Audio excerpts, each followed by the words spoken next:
अच्छा भैया, तो आज अपना कैपिटल गेन का सेकंड क्लास है। आप लोग फर्स्ट क्लास बढ़िया से कर चुके होंगे, ठीक है। एक बार रिवाइज कर लीजिए, हम फिर से बता रहे हैं, बढ़िया से रिवाइज कर लीजिए। और जो बोलने वाले ये हैं कि बढ़िया से पढ़िएगा इस चैप्टर को, बहुत इंपॉर्टेंट चैप्टर है। 20 नंबर का तो क्वेश्चन लगा ही हुआ है यहाँ से, ठीक है। चलिए आज जो है आप लोग सीधा सीधी आ जाइए। कहाँ आइएगा पता है आप लोगों को? आप लोग आ जाइए एकदम mode of computation of capital gain में। हाँ दादा, एकदम आ जाइए, एकदम आ जाइए, आ जाइए mode of computation of capital gain.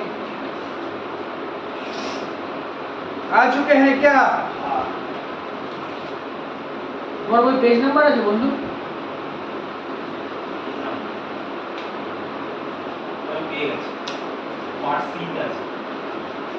আজকে কত তারিখ? 4 তারিখ।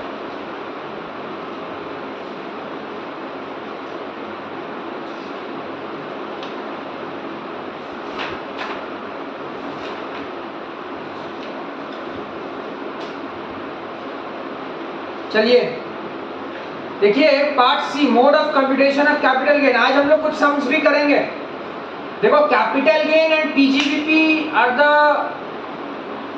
Lengthiest chapter. सो जैसे जैसे आपको पढ़ाया जाए ना, अभी फर्स्ट क्लास हुआ, सेकंड क्लास है, जैसे जैसे आपको पढ़ाया जाए आप लोग वैसे वैसे उसको पढ़ते जाइएगा, तो क्या होगा ना, बर्डन नहीं लगेगा आपको। 15 दिन में हम लोग कैपिटल गेन आराम से पढ़ के उड़ा देंगे, ठीक है। सबसे पहले शॉर्ट टर्म कैपिटल गेन का इनकम कैसे निकलता है। सबसे पहले आप लेना फुल वैल्यू कंसिडरेशन, उससे माइनस करना कोई भी खर्चा जो कि लगा है। जैसे कि खर्चा में क्या आ सकता है? खर्चा में आ सकता है तुम्हारा वो ट्रांसफर की वजह से जो जो खर्चा लगा था। जैसे मान ले एक बिल्डिंग को बिकवा ले तो ब्रोकरी लग गया, ये सब खर्चा माइनस करके जो आता है उसको हम लोग बोलते हैं नेट सेल कंसिडरेशन। फिर उससे माइनस करेंगे cost of acquisition, COA. Cost of acquisition का अर्थ क्या होता है? उसको कितना में खरीदे हैं। फिर क्या माइनस करेंगे? इंप्रूवमेंट, मतलब उसको इंप्रूव करने का खर्चा। Gross short term capital gain आया, और लास्ट में एग्जेम्पशन माइनस करके हम लोग टैक्सेबल अमाउंट निकाल लेते हैं short term capital gain.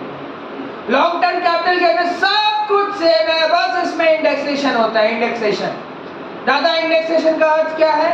Indexation का अर्थ यही होता है कि आप जिस साल इसको सेल कर रहे हो उस साल का वैल्यू ले लेना, उस साल का वैल्यू ले लेना। समझ में आया? कोई दिक्कत नहीं है, सम्स करेंगे सब कुछ पानी का तरह क्लियर हो जाएगा। अब जो बात हम आपको पढ़ाने जा रहे हैं, बढ़िया से ध्यान से सुनिएगा। फुल वैल्यू कंसिडरेशन का मतलब होता है sale consideration of the capital assets. Full value consideration का मतलब होता है sale value of the sale consideration of the capital assets.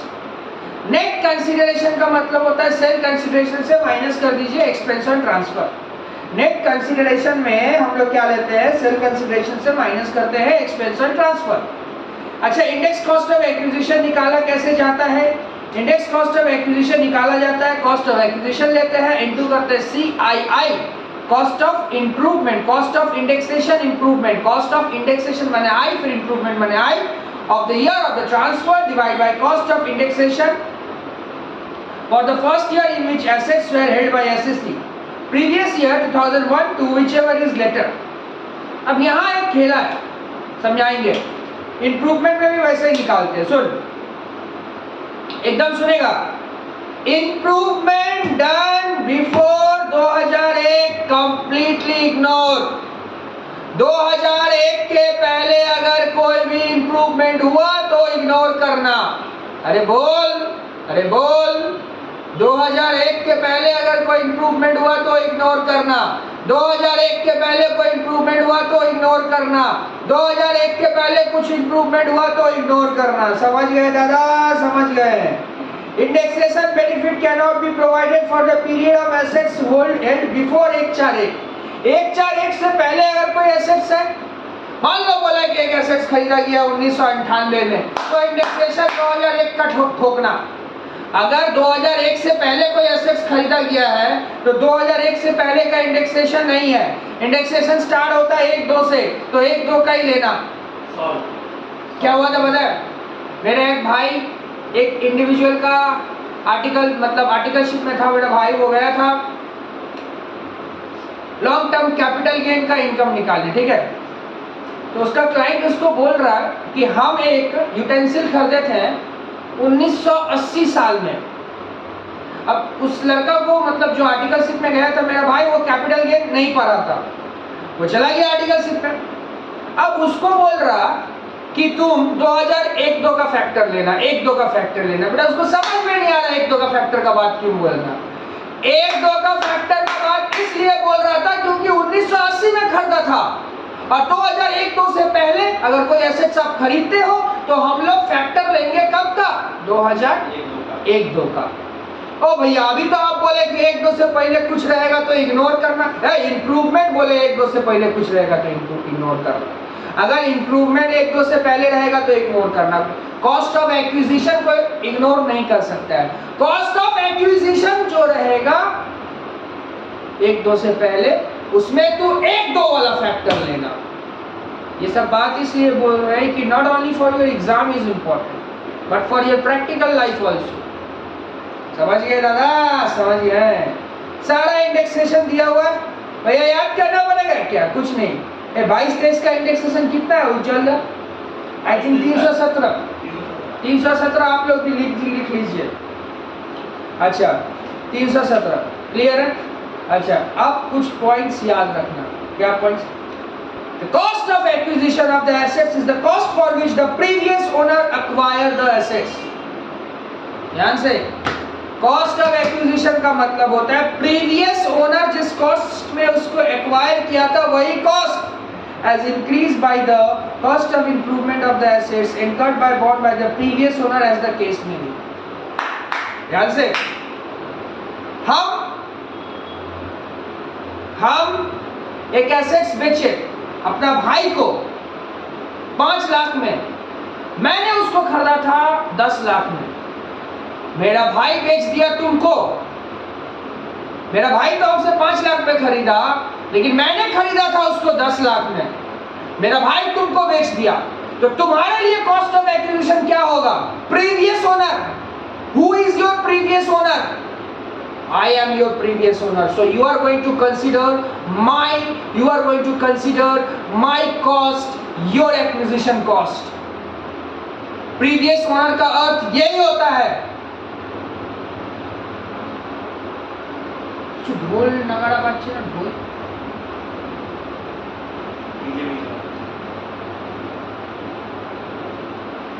this is West Bengal, anything can happen at any time। I am not criticizing it।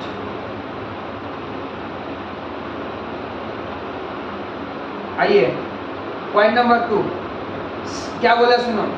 Section 240A provide that 5 situation discuss period of holding previous owner shell also be considered.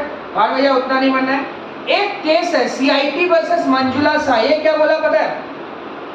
ये बोला है was held that index cost of acquisition in case where cost of is considered to the previous owner, indexation has been computed with the previous owner first held the assets and not the year in which the assets become the owner।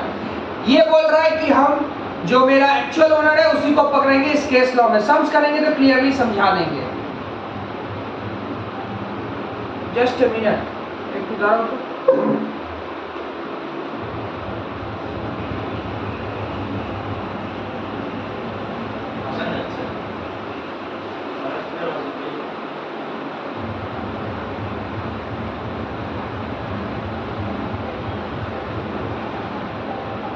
খালি পুজোর এটা মধ্যে কিছু হয়েছে তার ভাষানে যাচ্ছে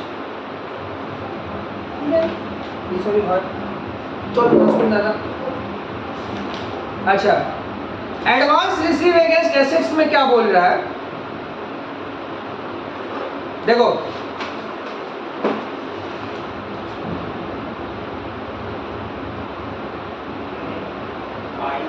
सुनो एकदम बढ़िया से सुनना ये प्रोविजन। तुम मेरा एसेट्स खरीदने आया, हम बोले मेरा एसेट्स खरीद रहा, खरीद लेकिन पहले मेरे को एडवांस दे के जा, एडवांस दे के जा, एडवांस। अरे तुम मेरा घर खरीदने आया, बोले एडवांस दे के जा, बोला ठीक है 50 लाख रुपया दाम है, 5 लाख रुपया आपको मैं एडवांस करके जा रहा हूँ। बोले ठीक है जा।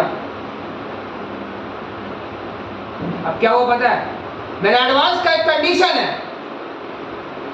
अगर घर खरीदा तभी एडवांस का पैसा एडजस्ट होगा, और अगर घर नहीं खरीदा तो ये एडवांस का पैसा एडजस्ट नहीं होगा। तो क्या होगा भैया, तो ये एडवांस का पैसा हम रख लेगा। ये घर नहीं खरीदा, ये घर नहीं खरीदा, एडवांस का पैसा हम रख लिया है, मेरा इनकम हो गया, इनकम, मेरा इनकम हो गया।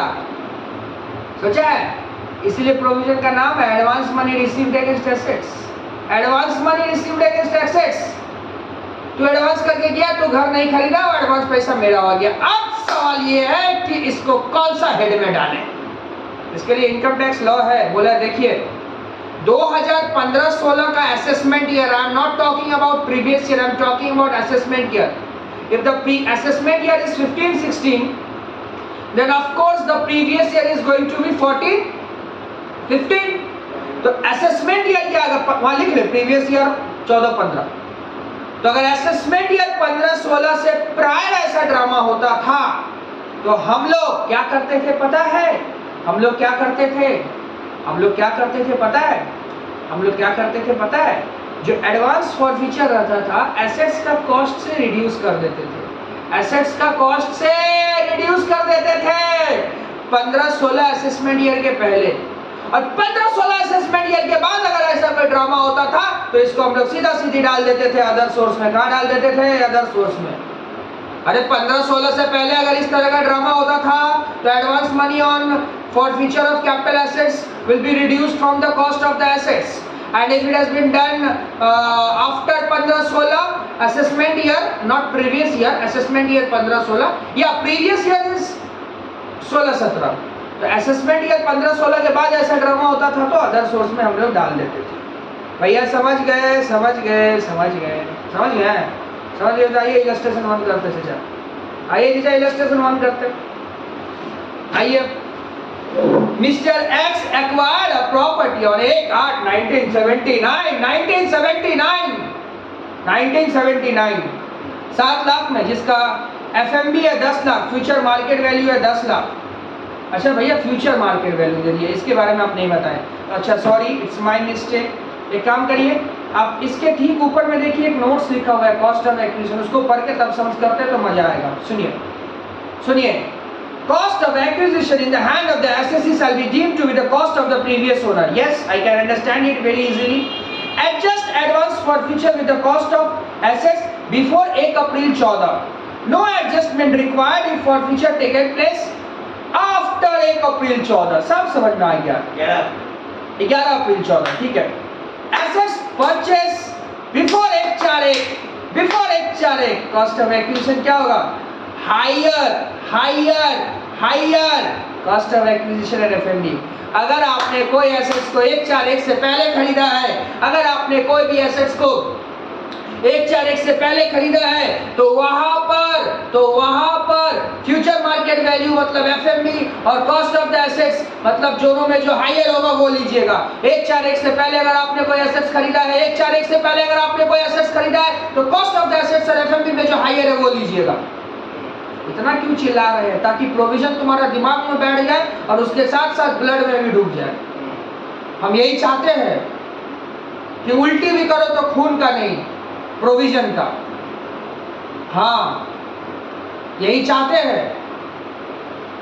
ब्लेड मारे तो प्रोविजन निकले टैक्स का, और कुछ नहीं। बन जाओ पागल प्रोविजन को लेकर। क्या बोले, समझ में आया ना? और 1/4/1 से पहले अगर एसेट्स एक्वायर किया तो एफएमबी और कॉस्ट में जो हायर होगा वो लेगा। समझ गए? In case of capital assets being land and building or both which become the property of the assessee before 1/4/1 or acquired from previous owner, the fair market value of the assets 1/4/1 shall not be exceed the stamp duty value of the such assets. ये वाला थोड़ा हटके बात है, बताएंगे stamp duty value वाला बात बाद में। Improvement cost of improvement incurred by previous owner shall also be considered. Ignore all the cost of improvement done before 1/4/1. 1 4 1 से पहले कुछ भी इंप्रूवमेंट हुआ ignore ignore ignore ignore ignore ignore करना है। 2001 से पहले अगर कोई इंप्रूवमेंट होता है। आइए गुरु सम्स करते हैं। एक्स एक्वायर्ड के एक प्रॉपर्टी को 1/8/1979 में 7 लाख में, जिसका मार्केट वैल्यू 10 लाख है। 1 floor is constructed on 1/5/1999 1.5 lakh में। 1 फ्लोर इज कंस्ट्रक्टेड ऑन 1/4/4 में 2 लाख में। He finally sells the property on 10/9। सुनिए ना, सबसे पहले आप लोग लिखिए पीरियड ऑफ होल्डिंग, छोटा छोटा करके लिखिए POH, पीरियड ऑफ होल्डिंग। कब खरीदे थे? कब खरीदे थे? 1/8/1979 to 99/20। XX इसलिए मारा हुआ है, आपका जो ईयर है वो ईयर पकड़ लीजिए। अरे हम लोगों का ईयर क्या है? की আছে আমাদের প্রিভিয়াস ইয়ার দাদা? 21-22 প্রিভিয়াস ইয়ার। হ্যাঁ 20-21 আমাদের প্রিভিয়াস ইয়ার। তাহলে আমি এটা বিক্রি করেছি কবে জানেন? 20-21 আমাদের প্রিভিয়াস ইয়ার হচ্ছে, আমি এটা বিক্রি করেছি 2020 সালে। 10/9/2020 সাল, 9/9/2020 ওই একই কথা। তাহলে 1/8/1979 থেকে নিয়ে 10/9/2020, ঠিক আছে? এটা হচ্ছে পিরিয়ড অফ হোল্ডিং। তাহলে অফকোর্স এটা লং টার্ম ক্যাপিটাল গেইন। কি করে আপনি বুঝতে পারলেন লং টার্ম ক্যাপিটালিস্ট? এটা কি আছে? এটা কি আছে? এটা কি আছে? কি এটা প্রপার্টি আছে। প্রপার্টির জন্য কত মাস? আরে ল্যান্ড অ্যান্ড বিল্ডিং এর জন্য কত মাস? ল্যান্ড ছিল, ল্যান্ড করেছিলাম আগের ক্লাসে। ল্যান্ডের জন্য কত মাস? 36 মাস বলেছিলাম না? আরে 36 বলেছিলাম না? 36। তাহলে এটা 36 এর তো বেশি হয়ে যাচ্ছে দাদা।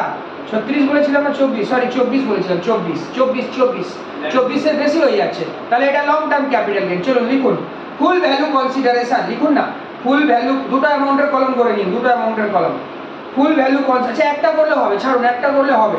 দেখুন ফুল ভ্যালু কনसिडरेशन 9,50,000 টাকা सेल करे, सॉरी 95 लाख 95 लाख। अरे बेच के जितना मिला है full value consideration 95 lakh, full value consideration 95 lakh, ठीक है। उसके बाद let's index cost of improvement. Index अच्छा नहीं इंप्रूवमेंट है भूल, acquisition. Index cost of acquisition, acquisition में क्या लेगा?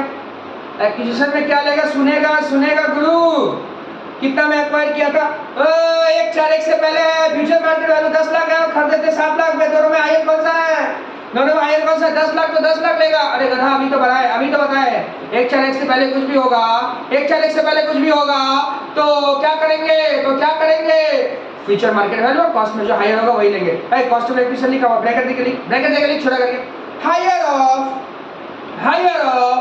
FMB and actual cost, higher of FMB and actual cost, higher of FMB and actual cost, because acquire before 1/4/1 तो कितना लेगा? 10 लाख ना। बगल में ब्रैकेट खोल। लॉन्ग टर्म के लिए इंडेक्सेशन होता है ना, इंडेक्सेशन। तो लिखना 10 लाख इंटू 13 साल का इंडेक्सेशन बेनिफिट कितना? 317। 10 लाख इंटू 317 डिवाइड बाय 2001 तो का कितना? 100। 10 lakh into 317 divide by 100। 10 lakh into 317 divide by 100 कर क्या आता है? 3,17,000। 3,17,000, ठीक है भैया, समझ गए। अब नेक्स्ट लिखना index cost of improvement. Index cost of improvement लिख लिए। सुन पहले लिखेगा 1/5/1999। अबे सुन ना, पहला फ्लोर का कंस्ट्रक्शन 1/5/99 हुआ। हाँ, फ्लोर का कंस्ट्रक्शन को इम्प्रूवमेंट कॉस्ट बोला जाता है। भैया फ्लोर का कंस्ट्रक्शन को इम्प्रूवमेंट कॉस्ट कैसे बोला जाता है? इम्प्रूवमेंट का मतलब क्या होता है? इम्प्रूव किए, फ्लोर को कंस्ट्रक्ट करने से इम्प्रूवमेंट होता है, एक्विजिशन नहीं। तो लिख 1/4/99। पता है तेरे इसको, इसका इम्प्रूवमेंट कॉस्ट क्या होगा? घंटा होगा, कुछ नहीं होगा, क्योंकि ये इम्प्रूवमेंट किया गया है 1/4/1 से पहले। लिख improvement done before 1/4/1, improvement done before 1/4/1,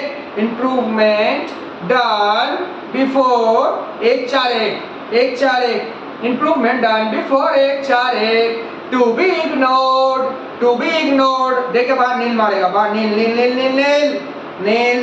नील। फिर उसका बाद लिखेगा 1/4/4 कितना? 2 लाख। तेरा अपना साल का फैक्टर कितना है? 317। ये याद रखना सिर्फ 2 लाख इंटू 317 कब खरीदा था? 2004 में, मतलब 4-5 का फैक्टर चेक कर। अब एक आधा 2-3 पेज पहले जाना, दिया हुआ 4 बना के। 4-5 का फैक्टर कितना है? 4-5 का फैक्टर है 113, तो डिवाइड मार 113 के साथ, डिवाइड मार 113 के साथ, तो कितना आ रहा है? 561061, 561061। अब आंसर निकाल ले, कितना आ रहा देख। दादा बोलबेन आंसरটা কত বের হচ্ছে? 57,68,939। আর লাস্ট वाला 561061 आएगा।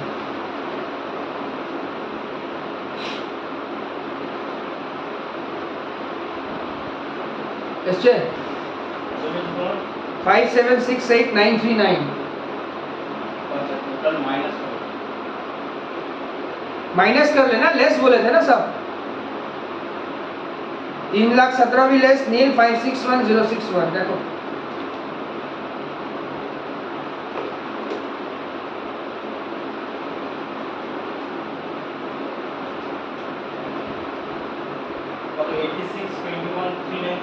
গায়া ফায়া কে দিয়েছে? আমি এটাই হচ্ছে কি 95 লাগতো 95 নাকি না সেল নাই বাবা, আর ওখানে যেটা লেখা থাকে টোটাল সেল ওই এটা মাইনাস ভ্যালুটা আছে। 3,17,000 মাইনাস করবে, হ্যাঁ ঠিকই তো বলছো, তুমি ঠিক বলছো। কত আসছে বলো তো? 862139 86 21 8621 939। 939, ये आंसर है। हाँ ये आंसर है। ठीक है चलिए रहने दीजिए यहाँ तक।